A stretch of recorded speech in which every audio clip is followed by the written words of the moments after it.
Isang mapagpalang hapon po sa bawat isa. Ayan, kumusta po tayo mga kapatid? Although kadadaan lang ng bagyo at maraming apektuhan, pero I hope and I pray na nasa mabuti pa rin tayong kalagayan.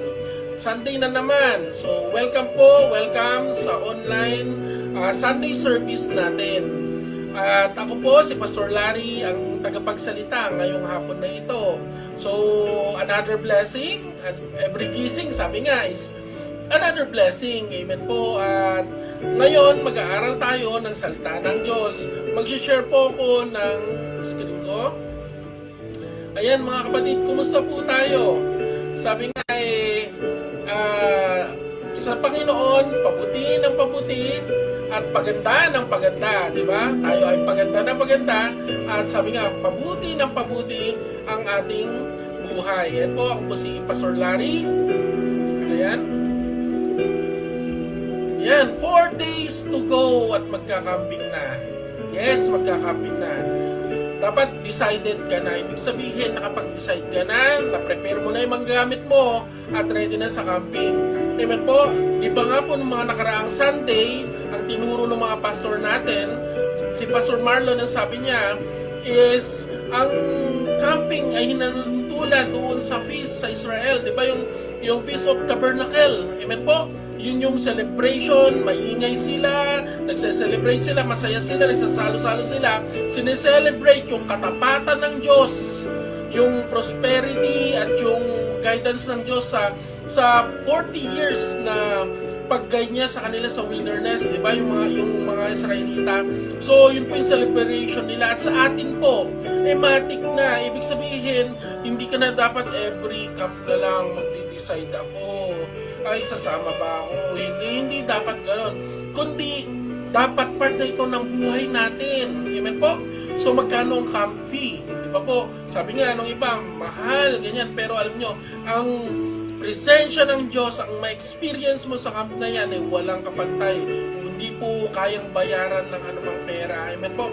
At yun nga po, yung shinare sa atin ni Pastor Molo is about wisdom. Amen po, imbisan natin. Kailangan na sabi nga, I will not offer anything that costs me nothing. Seek wisdom sa Panginoon na nanggagaling sa Diyos. At dito sa camping na ito, mga kapatid, maraming sasabihin ang Diyos sa atin. Amen po. Welcome, Believers Camp 2024. Yan, 4 days na lang. Amen po. I-set po natin yung sarili natin. At alam nyo mga kapatid, i-set aside mo muna yung mga negativities. Amen po, yung mga problems o yung mga na-encounter mo. At ikaw ang nais ng Diyos na sumama sa camping na ito. Huwag kang magtuturo, siya na lang. Kailangan niya, hindi po. Lahat po tayo. Pati po mga pastor, mga missionary, kailangan po natin ito. Amen po? What God expects from us. Marami po sa atin nag-expect ng marami sa Diyos. Nag-expect ka ng blessing, ng breakthroughs, ng mga healing. Amen po? Healing saan? Sa physical healing, emotional, or sabi natin spiritual. Pero ano naman yung ma-expect ng Diyos sa'yo? Unang-una, yung heart mo, mga kapatid, yung heart mo, kailangan i-prepare mo sa camping na ito. Amen po ba? Yan.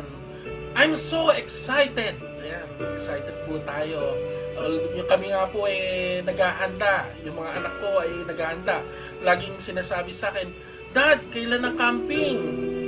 Kinabukasan, magsasabi na naman, Dad, kailan yung camping? Kasi excited sila. Yes, magka-camp kami. Amen po. Kung yung bata excited na excited, how much more po ako mismo, amen po, at yung wife ko din, sobrang na-excite kami kasi alam namin, ito yung time of refreshing at maraming sasabihin ng Diyos sa'yo, maraming gagawin ng Lord sa buhay po natin. Amen po? Amen. So, dito, don't miss out. Huwag kang papahuli. Huwag kang magpapaiwan. Amen po? Kailangan sumama tayo. Huwag kang papaiwan. Amen po? Pag mo sasabihin siya na lang, hindi. Lahat po tayo dapat pumunta. At at isa ka doon. Amen po. Paano yun? Paano yung ganito, yung ganyan? Mga kapatid, ang haba ng preparasyon dapat natin. Amen po. Dapat after ng camp, major camp, nagpre-prepare ka na para saan? Para sa sem break camp. Amen po. Amen.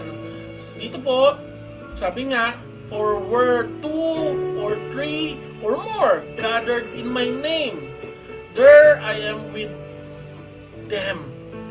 Amen po. So, sa dalawa o higit pa nagkakatipon nandun ang Panginoon. Yes, meron po tayong mga services at nandun po na-experience natin ang presensya ng Diyos, ang yakap ng Diyos. Amen po, napupuspos po tayo. Pero iba talaga, ibang-iba ang camp meetings natin, lalo na ang believers camp natin, na lahat tayo pinag-pray ito, pinaghandaan to ng isang taon na naman na preparasyon. Amen po. Talagang buhos anointing, sabi nga. At dito, sigurado tayong makakasama natin ang Diyos physically, personally, nandun. Amen po. Hindi lang, nandun, meron tayong mga online, mapapanood mo, tataas ka ng kamay. Pero ibang-iba yung nandun ka sa camping. Amen po, ibang-iba yung iimbesan mo. Paghahandaan mo, iimbesan mo yung mga gatherings na ganito. Amen po? Because God never break His promises. Maraming promise ang Diyos sa atin. Amen po? Hindi niya ito isiningsang tabi lang, binabaliwala. Ang Diyos ay nandyan lagi kasama natin. Amen po mga kapatid. Ano pa? Ikaw na lang ang hinihintay. Nandun ang Panginoon, makakasama natin siya. Ikaw na lang ang hinihintay. Ikaw, wag kang magpapahuli. Wag ka na magdadalawang isip. Amen po. Nakahanda na yung gamit mo, nakalista na yung pangalan mo, kahit na dun sa checkpoint, nakalista na yung pangalan po natin. Amen po. So, wag kang mawawala. No excuse. Tapos, gumawa tayo ng paraan. May paraan. Maraming dahilan, pero may paraan. Amen po. Amen po. At ngayon pong Sunday na ito, nire-remind po tayo ng imbitasyon ng Diyos. Saan? Lalo na sa gathering ng camp. Amen po, yung paglapit sa Diyos. Ito po ay isang, sabi nga, simply God's invitation for you. Sana lumapit sa Panginoon. God's invitation for you na mas lalo tayong lumapit sa Diyos. Amen po? Sige nga po, bago tayo magpatuloy, nilingko pong tayong lahat ay yumuko, tayo'y manalangin. Ama naming nasa langit na may gawa ng langit at lupa. Lord, salamat sa oras na ito. Dinako mo kami, Panginoon, sa service na ito online upang mag-aral ng iyong salita. Dalangin ko ang pagsama mo, O Diyos, ang pangungusap mo, Panginoon, ang mensahe mo, ang tumanim sa aming mga puso. Itago mo nga po ang iyong likod sa iyong likuran at tanging mensahe mo lamang ang mahihayag sa hapon na ito. Salamat po sa pangalan ng Panginoong Yesus. Amen. Ito ay invitasyon sa atin ng Diyos. Amen po. Ngayon po, i-remind ko po kayo dito. Ang Diyos po ay laging nangungusap sa atin personally. Amen po.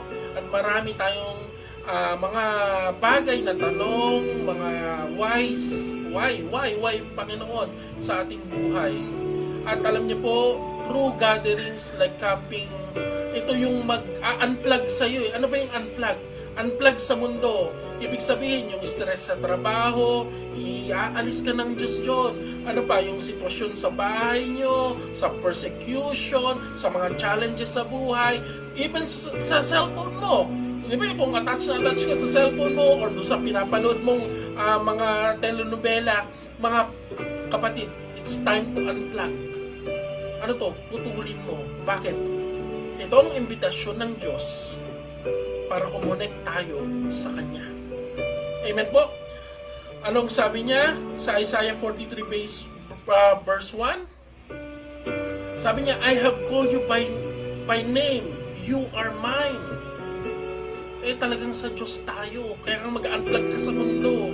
Talagang yung mga stress mo, yung work mo, bibitawan mo, yung mga heartaches mo, yung mga experience mo, bad experience, negative experience na yan, isasangtabi mo yan.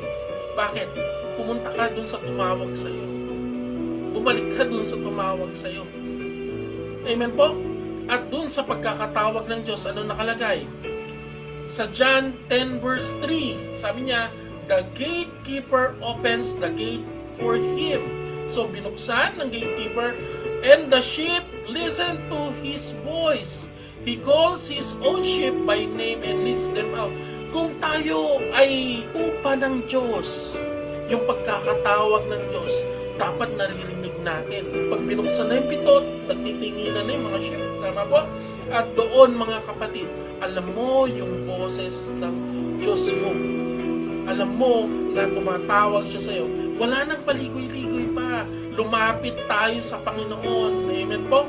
At sabi ko nga po, kung nag-unplug ka sa mundo, it's time to connect sa Panginoon. Amen po? Kung ikaw man ay nawala sa ministry, nawala, nag-backslide, or nawala sa church, mag-decide ka, mga kapatid, time to go and sa Panginoon, at kailangan kumonect na naman tayo. Amen po. Kung ikaw ay nagpapaligoy-ligoy pa na yung ministry ko ganito, magpapatuloy ba ako o hindi, mga kapatid, isang pribileyo ang mag-serve sa Panginoon. Pasalamat po tayo. Tayo ang pinili ng Diyos. Amen po. Tayo ang pinili na pagkatiwalaan ng Diyos sa ministeryo na yan. Yung iba kasi ayaw mag-camp. Bakit? Sabi nila, mangungusap ang Lord sa akin. Natatakot ako. Ganyan-ganyan. Ako, mga kapatid. Kung ikaw ang napili ng Panginoon, kailangan tayuan natin yan. Yes, Lord. Send me, Lord. Dapat ganun po ang maging attitude po natin. Amen po ba, mga kapatid? At dun sa pagkakatawag ng Diyos, may experience mo yung presensya ng Diyos, may experience mo yung yakap ng Panginoon. Amen po. Sa camping na ito, ano po ba yung mga na-experience natin? Sa mga may kalungkutan, nagagamot po yan. Bakit?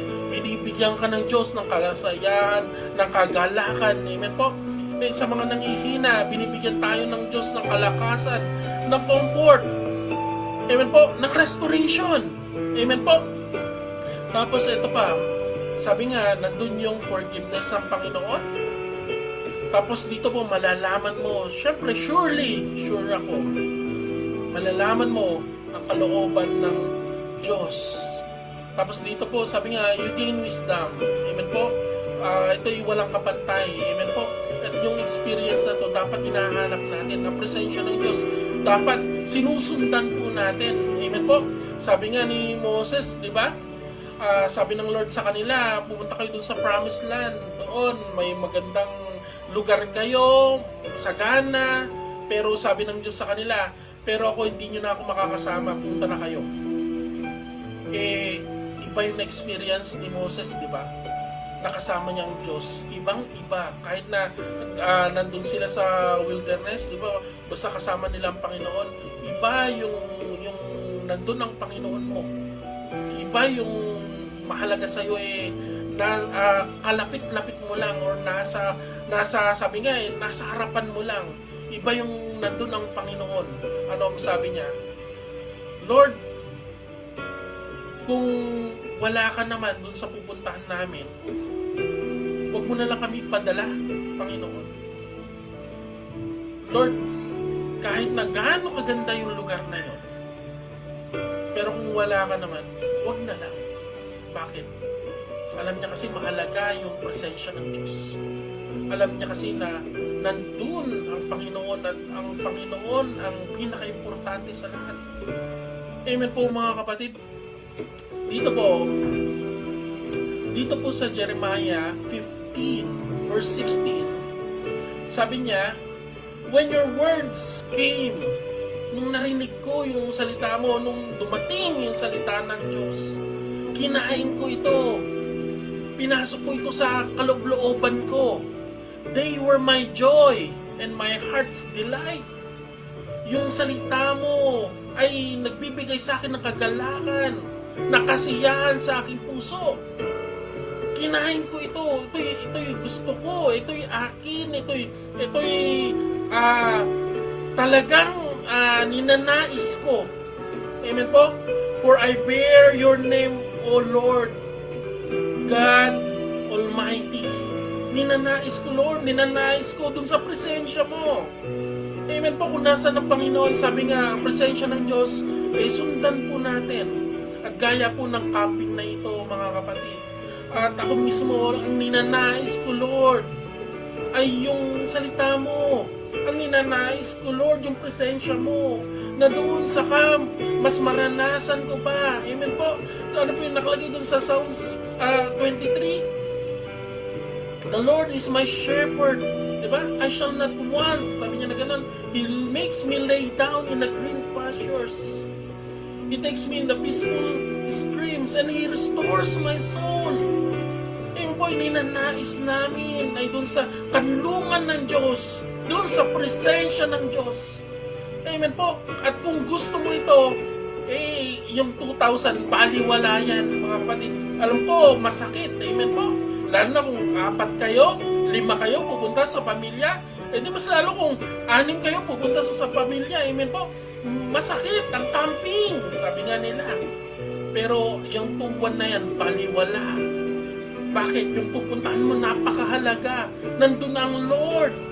Amen po. Doon na presensya ng Lord. At yun ang gusto ko. Sabi niya, and I ate them. They are joy in my heart. Ito ay kasiyahan sa aking puso. Yun ang sabi niya. Amen po. At doon mag-i-invest ka. Tingnan po natin, pumunta po tayo sa Matthew.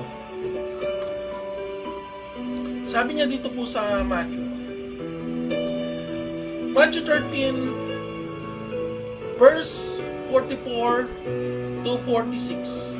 The kingdom of heaven is like a treasure that a man discovered hidden in a field. Yung isa raw na lalaki nagpunta sa field. Nakita niya, uy, may ginto, sabi niya.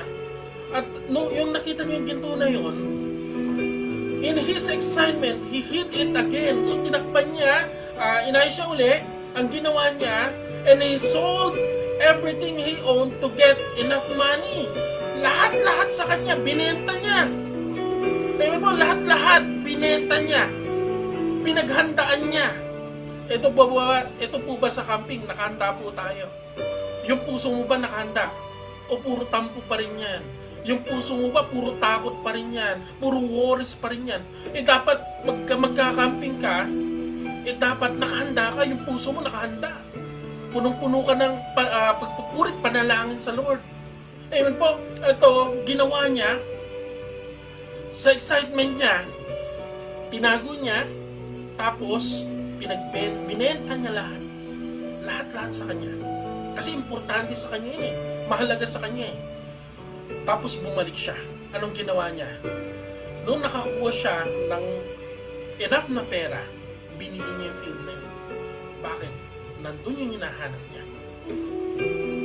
Verse 45. Again, the kingdom of heaven is like a merchant who look out for choice of pearl. Naghanap siya ng mahalaga or sabihin na natin napaka-precious na pearl. When he discovered a pearl of great value, nakakita siya ng pearl na napaka-mahal, napaka-ganda, at sabi natin napaka-importante. Anong ginawa niya? Binenta na niya lahat para bilhin ito. Ngayon mga kapatid, mag-decide ka. Ano ba yung mahalaga sa'yo? Ano yung mahalaga sa'yo? Mas mahalaga ba ang kabunduhang bagay? Mas mahalaga ba yung ginagawa mo ngayon? Nanghihinayang ka ba sa pinansyal na may lalabas mo para sa camping na ito? Anong mas mahalaga sa'yo? Dapat alam mo yan. Mahalaga sa atin. Yung presensya ng Diyos, sapat-sapat na. Ang presensya ng Diyos, sapat-sapat na. Amen po? Taste and see that the Lord is good. Blessed is the man who takes refuge in Him. Ano pa rin ang hinahanap mo? Ang Diyos. Yun pa rin ang kanlungan mo. Taste and see. Hallelujah. Every Sunday, yes, nararamdaman natin ang presensya ng Diyos.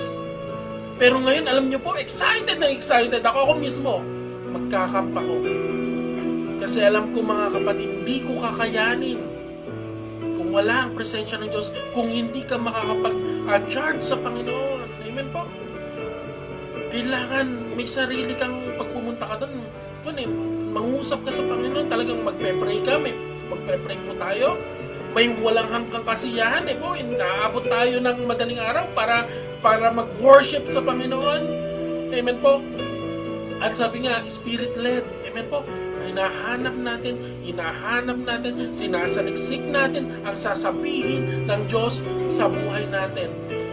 Sa mga misyonary dyan, sa mga manggaw, sa mga pastor, huwag po tayong matakot dun sa sasabihin pa ng Diyos sa atin, yung papagawa pa ng Lord sa atin. Kasi yung papagawa niya na yun, nandun na siya, nauna na siya. Sasamahan niya tayo.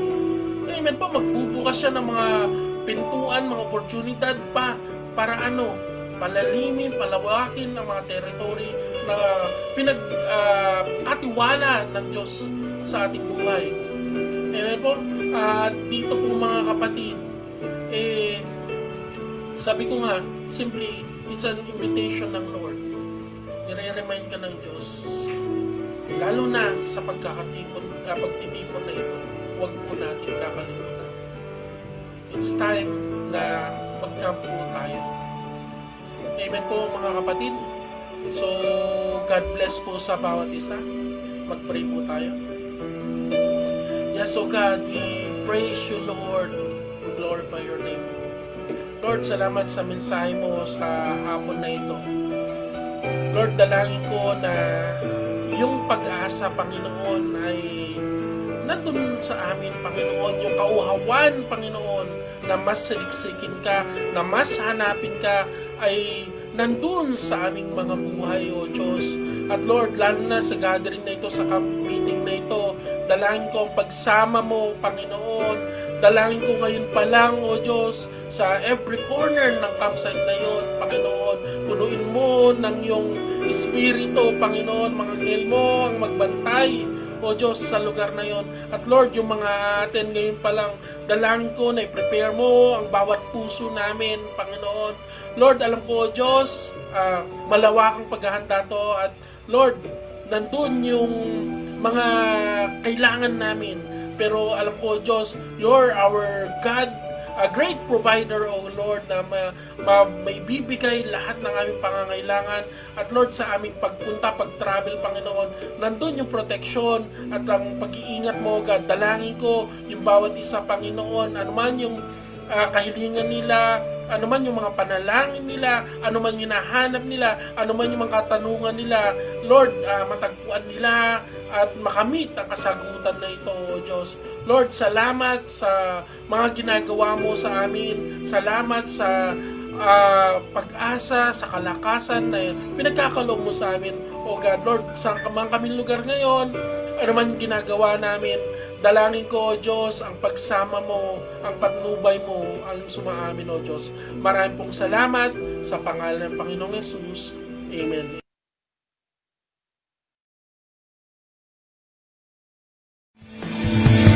Pag-uri, pagsamba, tanging sa'yo lamang.